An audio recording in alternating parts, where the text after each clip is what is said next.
শারীরিক অক্ষমতার কারণে স্বামীকে খাট থেকে লাথি মেরে ফেলে দিল স্ত্রী। ঘটনা রাতের বাজে 1:30। ঘটনাস্থলে বাড়িওয়ালা সহ পাশের ভাড়াটিয়া এবং অনেকেই উপস্থিত আছে। সবার কাছ থেকে আমরা একটু জানার চেষ্টা করবো আসলে এই যে আপু আপনি আপনার স্বামীকে খাট থেকে লাথি মেরে ফেলে দিলেন, মূলত এটার কারণটা কি?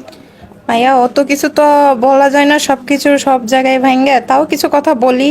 আমি যে ওরে এতবার বলি যে তুমি ডিউটি থেকে আসো, এসে ঠিকমতো খাওয়া দাওয়া করো, ঠিকমতো তোমার শরীরের যত্ন নাও।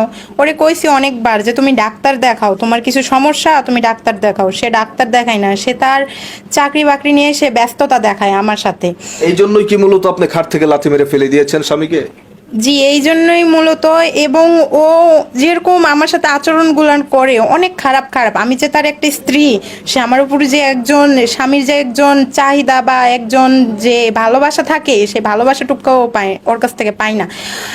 এবং ও নিত্য নতুন মেয়ে নিয়ে কক্সবাজারে ঘুরতে যায়, কিন্তু আমি ভাই, আমি কি দেখতে অসুন্দর যা আমারে থুই এসে ও আর একটা মেয়ের সাথে কক্সবাজারে ঘুরতে যায়?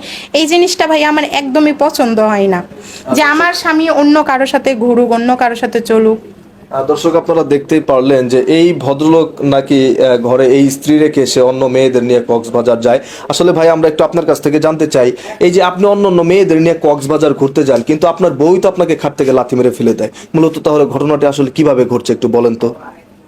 ভাই এগুলি আসলে মানুষের কান কথা, বুঝছেন? ওই যে পাশের বাড়ির লোকজন আইসা এই লাগায় যে আপনার জামাই ওই দিক দিয়ে সেই দিক দিয়ে। আসলে ভাই আমি চাকরি করে আমার শরীরের অবস্থা দেখেন না ভাই, কষ্ট করি। এক নারী হলো এমন একটা জিনিস, ওগরে টাকা পরিপূর্ণভাবে না দিলে, খাওয়ান পরিপূর্ণভাবে না দিলে চলে না। আর এগুলো শারীরিক যে চাহিদা আছে ওটা না দিলেও ওগরে করে না। কিন্তু আমি দুনো দিক দিয়ে ভাই পারতাছি না, বুঝছেন? একটা মানুষের কোনো না কোনো দিক দিয়ে একটু ছাড় দেওয়া লাগে, ঠিক আছে? আমি সারাদিন পরিশ্রম করে আসি, আইসা খাওয়া দাওয়ার পরে একটু শোয়ার পরে যে একটু ঘুমে যায়, সে আমারে ধাক্কি করে। আজকে কি করছে এটা কেন করে মূলত? আজকে কি করছে, আমার এসে লাশ পর্দায় খাট থেকে লাত্তি দেওয়া অন্তত আজকে ফালাই দিছে। মানে কারণটা কি? আপনার স্ত্রী যে আপনাকে খাট থেকে লাথি মেরে ফেলে দিল, মূলত এটার কারণটা কি? এটা ভাই তো সবার কাছে সবকিছু তো বলা জানে, সিক্রেট বিষয়, আপনারা তো বুঝেনি তো।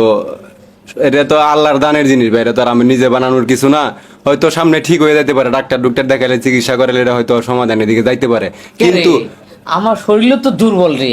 আমার বউ তো আমাকে লাত্তি দিয়ে ফেলা দেয় না, আর বুকে জোড়া আলে। কি করছিস না করছিস?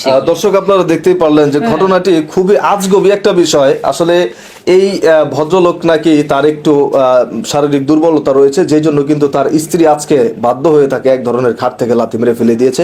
আমরা একটি বাড়িওয়ালার কাছ থেকে জানতে চাই, আসলে এই যে আপনার বাড়িতে ওনারা ভাড়া থাকে, আজকে যে কাণ্ডটি ঘটেছে, আপনার এই ভাড়াটিয়া ওনার স্বামীকে খাট থেকে লাথি মেরে ফেলে দিয়েছে, এই ব্যাপারে আসলে আপনি কতটুকু কি জানেন? আমার লজ্জা লাগতেছে কথা বলতে। আপনি যে আসছেন, আপনার সাথে আমি কথা বলবো, আমার কথা বলার মতো ভাষাই নাই। তোরে আমি বারবার বলছিলাম এই বাড়িটার দরকার নেই। 4টা মাস আগে আমাকে বলছি এরকম বাড়িতে খেতে দিয়ে আমার বাড়ি খালি থাক, আমার রুম খালি থাক, আমার টাকা পয়সার অভাব আছে রে। হ্যাঁ, আজকে তোর কথা শুই না, আজকে আমার এই এই এই লোকগুলোর সামনে, এই মিডিয়ার সামনে আমার এই মুখগুলো খুলতে হতেছে। এরকম বেদব বউকে শাসন করতে পারে না, বউকে ধরে রাখতে পারে না, ঠিক আছে? সে আবার আমার বাড়ি থাকবে কিভাবে? আমি এরকম ভাড়াটা দেখতে চাই না, ঠিক আছে? আজকে রাত্রের ভিতরেই এই ভাড়াটা খেদাবি, আমার বাড়ি খালি থাকবে। আর তোরে আমি বলতেছি, ভালো বাড়িটা যখন না পাইস, আমার বাড়ি সারা বছর খালি থাক, কোন সমস্যা নাই। কে ভাই, আমার কথা বলার মতো মুখ নাই রে ভাই, তোর ক্যামেরাটা একটু বন্ধ কর ভাই প্লিজ। দর্শক আপনারা দেখতেই পারলেন যে আসলে রাতের অনেক মধ্যরাত হয়ে গিয়েছে। এই মধ্যরাতে এই ভদ্রমহিলা এই ওনার হাজবেন্ডকে খাট থেকে লাথি মেরে ফেলে দিয়েছে, যে কোনো একটা কারণবশত। সেটা হয়তো আপনারা বুঝতেই পারছেন যে একজন স্ত্রী কোন সময় খাট থেকে স্বামীকে লাথি মেরে ফেলে দিতে পারে।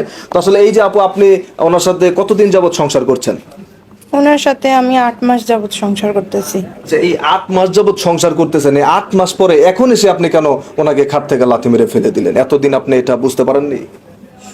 আমি বিয়ের কিছুদিন পর থেকেই বুঝতে পারছি, এবং তারে অনেকভাবে বলি, তারে অনেকভাবে আমি বোঝানোর চেষ্টা করি যে আমি তো একটা মেয়ে মানুষ, আমারে তো বাপ মা বিয়ে দিছে এমনি এমনি না। যদি বাপ মায়ের ঘরে রাখারই হয়তো তাহলে তো রাইখাই দিত, তাহলে তো আর বিয়ে দিত না আমারই। কিন্তু সে তো আমার কথাগুলো বুঝে না। তার কতবার কইছি তুমি একটু ডাক্তার দেখাও, ভালো ডাক্তার দেখাও। আমিও তো একটা মেয়ে মানুষ, আমারও তো কিছু চাহিদা আছে। দর্শক আপনারা দেখতেই পারলেন আসলে এইরকম ঘটনা বিভিন্ন জায়গায় কিন্তু বিভিন্ন স্থানে ঘটে যাচ্ছে। এই ব্যাপারগুলো থেকে সবাই একটু সতর্ক থাকবেন। এখন আমাদের দেশ অনেক উন্নত, রোগ আছে এবং রোগের জন্য উন্নত মানের চিকিৎসাও কিন্তু আছে। সো যদি কারো কোনো প্রবলেম থাকে, সেটা শারীরিক হোক বা মানসিক হোক বা যে কোনো টাইপের প্রবলেম, আপনারা অবশ্যই ডক্টরের সাথে যোগাযোগ করবেন। এই ব্যাপারগুলো নিয়ে লজ্জা করে ঘরে বসে থাকবেন না, তাহলে হয়তো বা একদিন আপনাদের জীবনে এরকম ঘটনা ঘটতে পারে। আপনার স্ত্রী আপনাকে খাট থেকে লাথি মেরে ফেলে দিতে পারে।